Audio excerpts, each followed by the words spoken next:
আসসালামু আলাইকুম, welcome back to my channel. আশা করি সবাই খুব ভালো আছেন। তো আজ আমি এখানে একটা আদিকালের একটা রেসিপি নিয়ে এসেছি যে আমাদের দাদি নানিরা তৈরি করতো। আর এর জন্য আমার লাগছে এখানে ভাজা গোছ।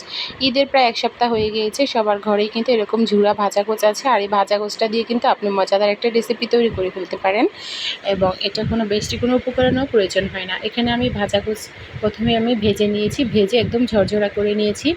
ঈদের এক সপ্তাহ হয়ে গেছে, এখন কিন্তু ভাজা গোছগুলো ভাজতে ভাজতে একদমই ঝরঝরে হয়ে গেছে, তেলের উপরে ভেসে আসছে একদম ঝরঝরে একটা মাংস। আর এই মাংসটা কিন্তু অনেকে খেতে ভালোবাসে না, মুখে ভাজে তাই। আর এই জন্য কিন্তু এই মাংসটা দিয়ে আপনি এই রেসিপিটা তৈরি করলে কিন্তু রুটি, পরোটা, চিতল পিঠা যাই খান না কেন খুবই টেস্ট লাগবে।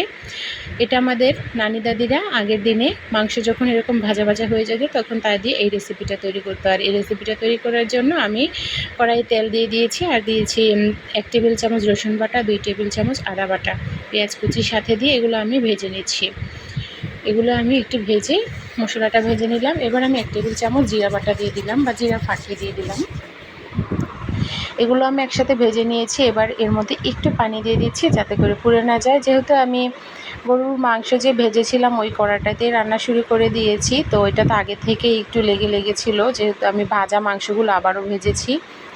আর এর মধ্যে দিয়ে দিলাম 1/2 টেবিল চামচের মতো হলুদের ফাঁকি, আর 1/2 টেবিল চামচের মতো দিয়ে দিব মরিচের ফাঁকি।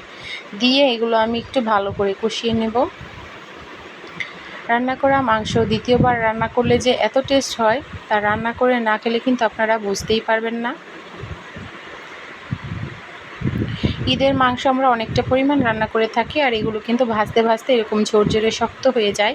অনেকে খেতে পছন্দ করে না, শক্ত হয়, মুখে বাজে। আর তাই এভাবে করে রান্না করলে কিন্তু খেতে পারবেন, ভালো লাগবে, এমনকি খুব ইজিলি আপনার এটা যে কোনো কিছুর সাথে খেতে পারবেন।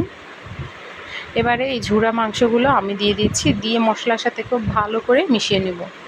এটা কিন্তু একদম সহজ একটা রেসিপি। আগের দিনের মানুষেরা নাকি, আমার আম্মুর কাছ থেকে বা আমার শাশুড়ির কাছ থেকে আমি এই কথাটা শুনেছি যে আগের দিনের মানুষেরা যখন এই মাংসগুলো এরকম ঝুরা ঝুরা হয়ে যেত, ভাজতে ভাজতে একদম শক্ত হয়ে যেত, তখন তারা এই রেসিপিটা আবার তৈরি করতো। এই মশলা দিয়ে মাংসটাকে কষিয়ে এভাবে রান্না করতো, তখন কিন্তু টেস্ট দ্বিগুণ হয়ে যেত। এবার আমি এর মধ্যে দিয়ে দিলাম ফুটন্ত পানি। অবশ্যই কিন্তু ফুটন্ত পানি অ্যাড করবেন, ঠান্ডা পানি দিতে যাবেন না। এই ফুটন্ত পানি দিয়ে আমি এটা ভালো করে মিশিয়ে দিচ্ছি উপর নিচ করে। আর এমন পরিমাণ পানি দেবেন যাতে মাংসটা সম্পূর্ণভাবে পানির মধ্যে ডুবে যায়। এবারে ভালো করে মিশিয়ে একটু রান্না করবেন, একদম মাঝারি আছে, হাই হিটে রান্না করতে যাবেন না কিন্তু, তাহলে পানি শুকিয়ে যাবে আর টেস্ট ভালো হবে না। এটা কিন্তু দুদিনে রান্না করলে খুব ভালো টেস্ট পাওয়া যায়। এটা আমি আজকে এখন রান্না করে রাখছি, এটা আমি আবার পরদিন সকালবেলা, আজকে সন্ধ্যাবেলা রান্না করেছি, তো পরদিন সকালবেলা আমি এটা আবারও একটু একদম অল্প আঁচ দিয়ে জাল করে নেব, তখন কিন্তু এটা টেস্টটা খুবই ভালো আসবে। এখন আমি মিডিয়ামের আছে আর কি এটা আমি রান্না করছি।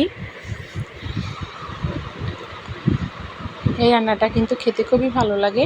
আপনি রুটি, পরোটা যাই বলেন না কেন, চিতল পিঠা, ভাতের সাথেও একদম পারফেক্ট একটা রেসিপি।